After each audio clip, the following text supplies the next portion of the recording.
Υπάρχουν νύχτες που ακόμα και οι πιο φωτεινοί δρόμοι μοιάζουν να κρύβουν σκοτάδι.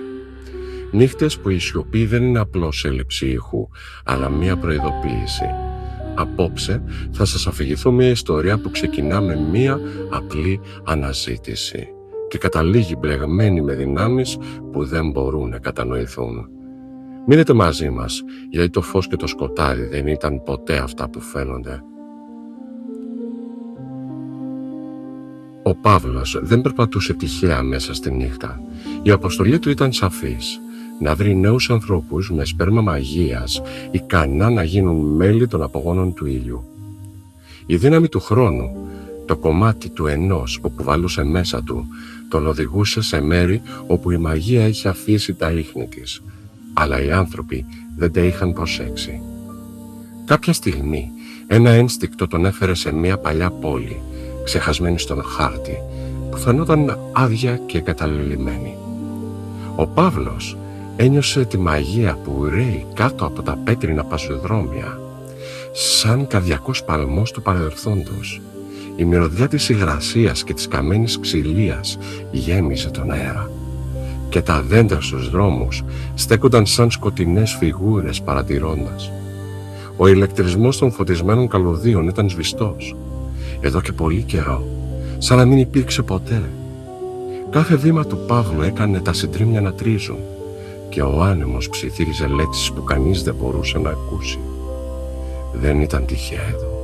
Κάτι τον είχε καλέσει, κάτι που είχε περάσει μέσα από τους αιώνες και τον περίμενε. Μέσα σε ένα μισογκρεμισμένο σπίτι, όπου η τύχη ήταν μαυρισμένη από καπνό και η σκόνη έπλεκε τον αέρα σαν αόρατα δίχτυα, άκουσε έναν αχνό ήχο.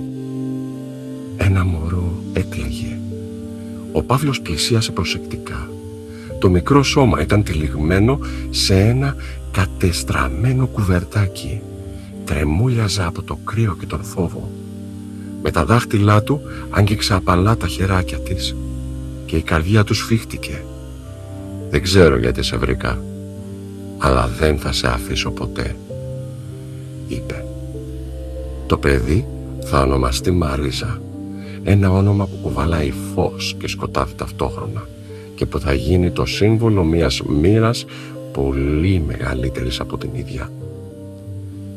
Η Μαρίζα μεγαλώνει με τον Παύλο σαν κόρη του, μαθαίνοντας να σκέφτεται, να αισθάνεται και να αντιλαμβάνεται τον κόσμο με τρόπους που λίγοι άνθρωποι μπορούν. Η μαγεία που ρέει μέσα της είναι δυνατή.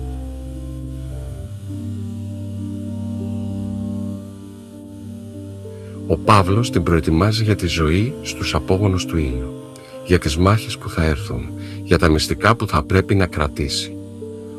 Όμως από μακριά κάτι παρακολουθεί, κάτι αρχαίο, σκοτεινό, κρυμμένο στα βάθη της αστράβης. Η Μαρίζα δεν το ξέρει, αλλά μέσα της ξυπνά μια δύναμη που κανείς δεν μπορεί να ελέγξει. Μια νύχτα, καθώς η Μαρίζα εξασκείται μαζί με τον Παύλο, ξαφνικά πέφτει αναίσθητη. Ο Παύλος τρέχει και τη σηκώνει στα χέρια του, κρατώντας το κεφάλι της από κάτω. Και τότε αισθάνεται κάτι που δεν είχε ξανανιώσει. Ζεστό, κολώδες, σαν αίμα που κυλά αργά στην πίσω πλευρά του κεφαλιού της, κρυμμένο από τα μαλλιά της. Μια πληγή που ποτέ δεν υπήρχε μέχρι αυτή τη στιγμή.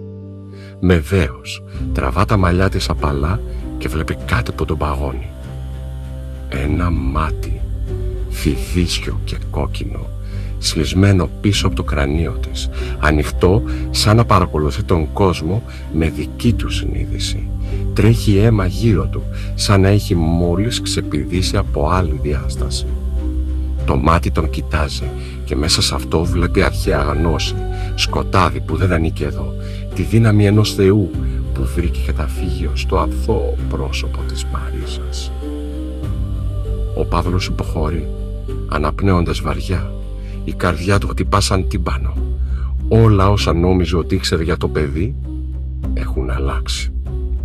Το χωριό, το μωρό, το τελετουργικό, οι σκιές, όλα ενώνονται σε μια εικόνα που το στοιχιώνει Δεν είχε σώσει ένα παιδί. Είχε φέρει στον κόσμο των απογόνων του ήλιου μια δύναμη που δεν θα μπορούσε ποτέ να ελέγξει. Η Μαρίζα δεν είναι πλέον μόνο η κόρη του.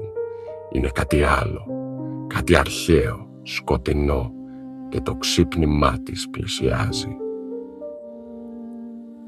Αν σας άρεσε η ιστορία της Αστράβης, κάντε like και subscribe στο κανάλι για να μην χάνετε τα επόμενα.